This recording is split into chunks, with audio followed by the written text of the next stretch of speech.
ल नमस्कार विद्यार्थी भाइ बहिनीहरु। आज हामी जुन पाठ पढ्ने छौं त्यो पाठको शीर्षक के रहेछ भन्दाखेरि जोड र बिजोड संख्या odd and even. Odd and even number हामी आज पढ्ने छौं, बुझ्ने छौं, सिक्ने छौं है। तपाईहरुले ओड र इभन नम्बरको बारेमा सुन्नु भएको छ त? छ। ल हेर्नु के त ओड and even.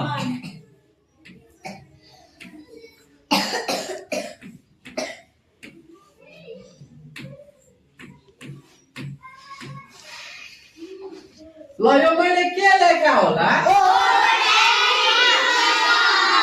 Odd and even है। आज हामी यो ओड एन्ड इभनको बारेमा एकदम सजिलोसँग चर्चा गर्ने छौं, छलफल गर्ने छौं। तपाईहरुले जबसम्म यो ओड एन्ड इभन बुझ्नुहुन्न तबसम्म म हैन तपाईहरुलाई बुझाउने प्रयास गर्छु है त? हुन्छ। अब हेर्नुस् न, यो मेरो खल्तीमा हैन यो के होला तपाईहरुलाई थाहा छ त? यो के हो? हो। आज हामी यो चकलेटले यो ओड एन्ड इभन नम्बर सिक्छौं त है। कसरी सिक्छौं थाहा छ तपाईहरुलाई? ल हेर्नुस्, अब म यहाँ है एक जनालाई बोलाउँछु। ल मारबोटी केता आउ त। ल अब भन्नुस् त यहाँ कति जना हो? एक जना। अब बिबी सर तपाई पनि आउनुस् है। कति जना भयो? 2 जना भयो है। अब म यहाँ जस्तै हैन के गर्छु त यसलाई पनि चकलेट दिन्छु। ल तपाई एउटा चकलेट लिनुस्, तपाई नि एउटा चकलेट लिनुस् है। अब हेर्नुस् त यी 2 जनाको हातमा कति कतिवटा चकलेट होला त? एउटा उसको हातमा एउटा मारबोटीसँग छ, एउटा कोसँग छ त? बिबिसासँग है। अब तपाईहरुले के गर्नु? त्यो एउटा चकलेट एकै ठाउँमा राख्नुस् त। ल यही राख्नुस् त एउटा चकलेट। अब भन्नुस् यहाँ कतिवटा चकलेट भयो त? 2टा हो कि हैन? अब यस्तो गरौँ न, त्यो 2टा चकलेटलाई मैले यसरी गरे है। 2टा मैले के गरे? चकलेट बनाइदिए है। ल म के गरे? 2टा चकलेट यहाँ बनाइदिए। ल हेर्नुस् त यहाँ कतिवटा चकलेट हो त? 2वटा चकलेट हो कि हैन? हो। यसरी 2टा वा जोडी, यहाँ जोडी छ कि छैन? जोडी छ नि त। हो। यसरी जोडी हुनेलाई हामी के भन्छौं त? इभन भन्छौं है। र यसरी जस्तै हैन फर्स्टमा मारबोटीसँग कतिवटा चकलेट थियो त? एउटा थियो। बिबिसासँग नि एउटा थियो है। अब हेर्नुस् त यी 2 जनासँग कतिवटा चकलेट थियो त? एउटा चकलेट थियो। अब 2 जनासँग जोडी थियो त? जोडी थियो, 2टा थियो त? 2टा थियो त? थिएन भने यो के थियो त? अड थियो। अब 2 जना जब एकै ठाउँमा राख्यो भने के भयो त? ल अब फेरि तपाई 2 जनाले आफ्नो आफ्नो चकलेट राख्नुस् है। ल लिनुस् त्यो। अब हेर्नुस् यी 2 जनाको हातमा कतिवटा चकलेट हो? अहिले यो अड हो कि इभन हो? अड हो है। अब ल मैले फेरि मारबोटीलाई नि एउटा दिए। बिबिसा तपाई यहाँ आउनुस्। ल अब बिबिसालाई नि मैले एउटा चकलेट दिए। अब यी 2 जनाको हातमा कतिवटा चकलेट होला त? त्यो 2वटा त्यो अड हो कि इभन हो? इभन है। बुझ्नु भयो त? इभन भनेको 2 वटाको के हुन्छ? जोडी हुन्छ है। बुझ्नु भयो? अब म तपाईहरुलाई अर्को तरिका सिकाउँछु हस् हुन्छ ल तपाईहरुले पहिला भन्नुस् त तपाईहरुले खुट्टामा मोजा लाउनु भएको छ त्यो मोजा एउटा हो कि दुईटा हो दुईटा त्यो मोजाको जोडी छ कि छैन जोडी छ भने त्यो अड होला कि इभन इभन यो कान पनि कतिवटा छ कान छ नि त है नाक दुईटा छ आँखा दुईटा छ ल अब म तपाईहरुलाई प्रश्न सोध्छु है ल मानौ तपाईको मम्मीले तपाईलाई 3 वटा लड्डु दिनुभयो के त 3 वटा लड्डु अब त 3 वटा लड्डुलाई हामीले जोडी बनाएर राख्न सक्छौ त सक्छौ त सक्दैन त्यसो भए त्यो अड होला कि इभन अड हो त जोडी बन्छ 3टा लड्डुको हेरौ हामी लड्डु त्यो 3टा लड्डु छ है के त 3टा लड्डु छ ल म यो लड्डुलाई के गर्छु यो प्लेटमा है राख्छु जोडी बनाएर ल अब यहाँबाट म के गर्छु यो दुईटा लड्डुलाई यो यहाँ राखे है जोडी त भयो अब यो एउटा लड्डुको यहाँ राखौ भने यसको जोडी भयो त भएन भने यो 3 अड होला कि इभन होला अड है ल तपाईहरु ल एउटा अब यो प्रश्न बुझ्नुस् है एउटा फिल्डमा 4 जना साथीहरु खेल्दै छ के ती साथीहरुले जोडी बनाउन सक्छ त 4 जना साथी मिलेर जोडी बनाउन सक्छ कि सक्दैन त्यसो भए त्यो 4 अड होला कि इभन होला अब 7 जना साथीले जोडी बनाउन सक्छ एउटाको जोडी हुँदैन नि त है ल तपाईहरुबाट ल त्यहाँबाट 5 जना आउनुस् त्यो 5 जना सबै जना आउनु छिटो ल 2 जना तपाई 2 जना आउनुस् अब हेर्नुस् त यहाँ कति जना साथीहरु छ 5 जना त्यो 2 जना पनि छिटो आउनुस् सरी छ्याक्छन् हैन न आउनुस् आउनुस् ल आउनुस् है अब हेर्नुस् त यहाँ कति जनाको साथीहरु भयो त 7 अब यो 7 जनाबाट म जोडी बनाउँछु है ल यता आउनुस् है तपाई ल यो ज्याक्सन र यसको यो 2 जना भयो कि भएन जोडी मिल्यो ल यो 2 जनाको जोडी भयो है अब ल यसरी नै मैले यो 2 जनाको जोडी बनाइदिए है अब हेर्नुस् ल यो दीपा एक्लै भयो कि भएन यसरी एक्लै भयो भने यो अड होला 7 भनेको अड कि इभन बस्नु सबैजना बस्नुस् है तपाईहरु बस्नु यो बुझ्नु भयो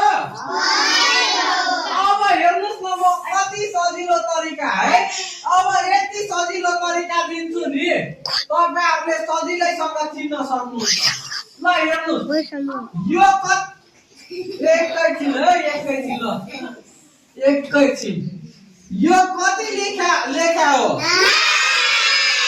9 लेखा हो 9 वटा गोलो बनाउनुस् 1 2 3 4 5 6 7 8 9 वटा भयो अब हेर्नुस् 2 वटाको चस्मा बनाउने ल चस्मा बन्यो ल सबैको चस्मा बन्यो एउटा बाँकी बस्यो भने अड होला कि इभन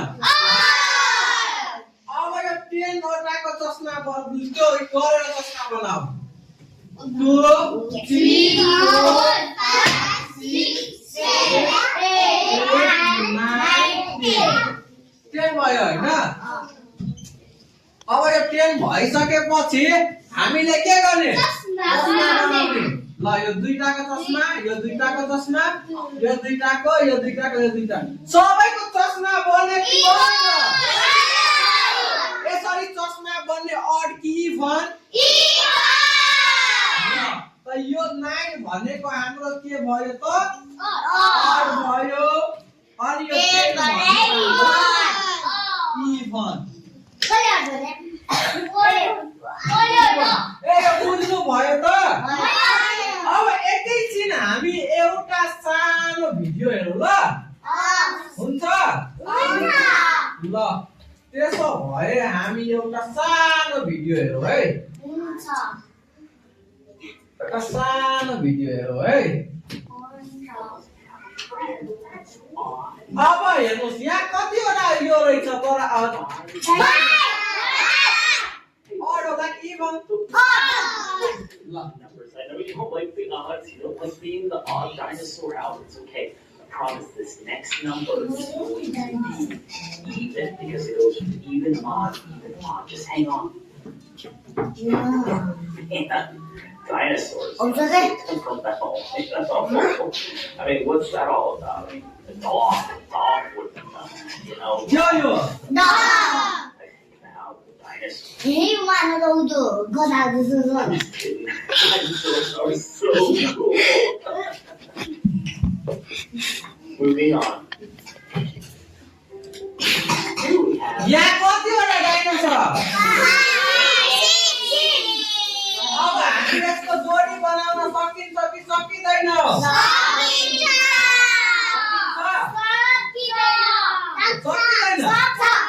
यो दुईटाको मैले जोडी बनाइदिए यो दुईटाको मैले जोडी बनाइदिए यो दुईटाको मैले जोडी बनाइदिए यो जोडी भयो भने odd कि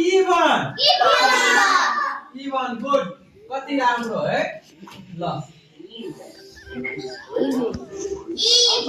अब तपाईहरुले आफै चिन्नु पर्यो ह यो odd कि even Friends. Odd. All of us have a odd good ठिक छ है It's even. odd even सबैजनाले भन्नु सक्नुहुन्छ ल ए odd even बुझ्नु भयो त्यसो भएन म तपाईहरुको आफ्नै पाठ्यपुस्तकमा भएका बुकहरुको अभ्यास गराउँछु है ल अब पहिला म जसलाई सोध्छु तिनीहरुले भन्नु होला है ल अब ज्याक्सन स्ट्यान्ड अप हुनुस् त है पहिला यो काउन्ट गर्नुस् त यो कतिवटा छ कति ल यो 6 भयो यो 6 odd होला कि even होला इभन है किनभने कति राम्रो भन्नुभयो है इभन यो दुईटाको जोडी बन्छ नि त हैन त्यसैले के भयो त इभन गुड धेरै राम्रो ल बस्नुस् है अब यसरी नै म रजिनलाई सोध्न चाहे है ल रजिनले पहिला यो काउन्ट गर्नुस् त पानीको बोतलहरु कतिवटा छ 7 अब भन्नुस् यो odd होला कि इभन odd किनभने यसको जोडी नै बनेन है यसको जोडी छ यसको जोडी छ यसको जोडी नै छैन भने त मैले के सिकाए अहिले भर्खर odd ल अब दीपा है अब ल दीपा यो काउन्ट गर्नुस् त यो कतिवटा हो 8 अब यो 8 भनेको odd होला कि इभन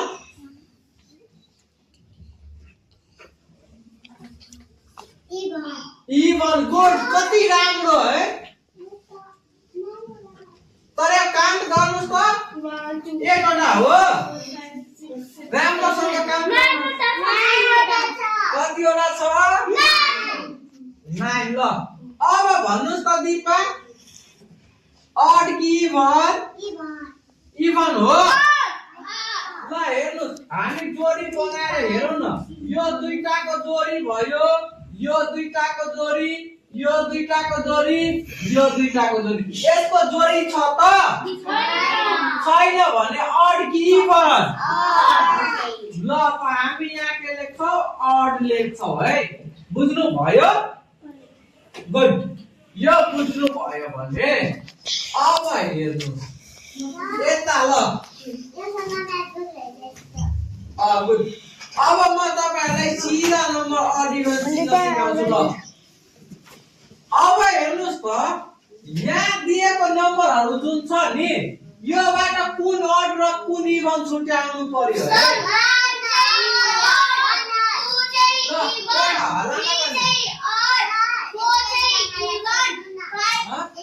ए ल एक जनालाई सोध्छु ल सेरपले भन्नुस् त यो 2 अड कि इभन इभन गुड कति राम्रो किनभने 2 को यसरी लेखेर दुईटा गोलो बनायो भने चस्मा बन्छ हैन त ल त्यसो भए 2 इभन मा आयो अब 3 को ल भन्नुस् त 3 को म्याथमेटिक्सले ल 3 अड इभन अड किनभने ल हेरौ न 1 2 3 3 को त यसरी लेख्यो चस्मै बनेर एउटा हैन त चस्मा नबन्नेलाई त सिकाएको छु अड इभन चस्मा नबन्ने के त गुड यहाँ मैले अड मा लेखेको 3 अब यो को म सोध्छु रुक्साङ ल को अड होला कि इभन